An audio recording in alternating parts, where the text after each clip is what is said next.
Russian President Vladimir Putin recently addressed the United Culture Forum in Tsarskoe, Selo, an event that served as a platform for Russia to articulate its vision for global cultural interaction and underscore its domestic values. During his speech, Putin championed cultural diversity, international cooperation, and creative exchange, emphasizing that national cultures thrive not in isolation, but through cross-border interaction. He took the opportunity to praise Russia's multi-ethnic legacy and its openly embrace of various cultural expressions within its border, presenting Russia as a model for a harmonious, multicultural society. The forum, a significant diplomatic and cultural initiative, sought to position Russia as a leader in promoting dialogue and understanding among diverse civilizations at a time of increasing global fragmentation.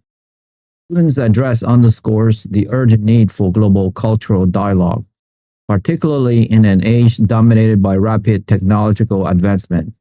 He warned against the dangers of isolationism, prejudice, and what he referred to as cancel culture, a phenomenon he suggested stifles open discourses and creative expression. By cautioning against these trends, Putin subtly positioned Russia as a defender of traditional values and free thoughts, contrasting this with what he implied were restrictive or censorious tendencies in some Western societies. This part of his speech resonated with a conservative global audience, including figures like Charlie Kirk, who often voice similar concerns about the erosion of traditional values and freedom of speech in the West. Putin's messaging often aims to appeal to a broad international base that feels disenfranchised by progressive social movements. The Russian president called on nations to find a careful balance between preserving tradition and embracing innovation. This delicate equilibrium, he argued, is essential for cultural development and societal stability. He stressed the importance of supporting families, nurturing youth, and preventing the vanishing of minority voice, both within Russia and globally. These themes are central to Russia's official ideology, which frequently emphasizes the role of the family as the cornerstone of society and views the protection of traditional values as the national priority. Such statements, while seemingly universal, often carry implicit critiques of Western social norms, which are sometimes characterized by Russian state media as permissive or decadent. Putin also celebrated the revival of the Intervision Music Contest, an event reminiscent of the Soviet-era Intervision Song Contest, which aimed to rival the Western-dominated Eurovision. The revival of this contest served as a symbol of Russia's intent to create alternative cultural platforms that reflect its value and those of its allies. He highlighted Russia's commitment to lifelong arts education, framing it as a vital investment in human capital and a means of fostering creativity and cultural literacy from a young age.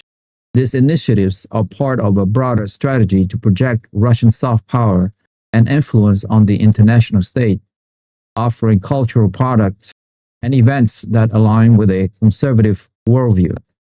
Furthermore, Putin urged the world to actively fight against neo-Nazism, Russophobia, anti-Semitism, and all forms of intolerance through cultural unity and respect.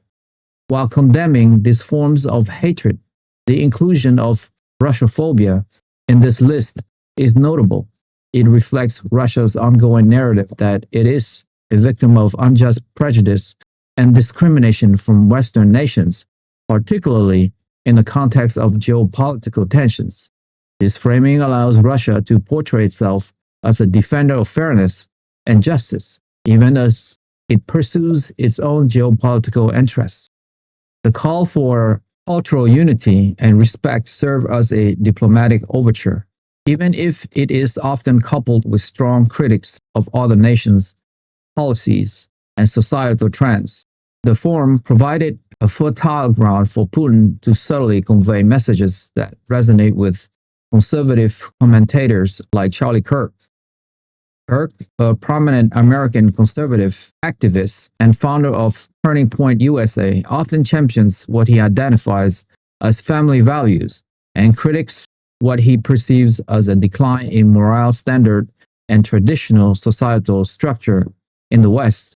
He frequently speaks out against progressive social policies, gender identity issues, and what he views as an overreach of governmental and institutional influence into personal and family life. Kirk's main agenda revolves around mobilizing young conservatives, promoting American exceptionalism, and advocating for a return to what he considers foundational American principles.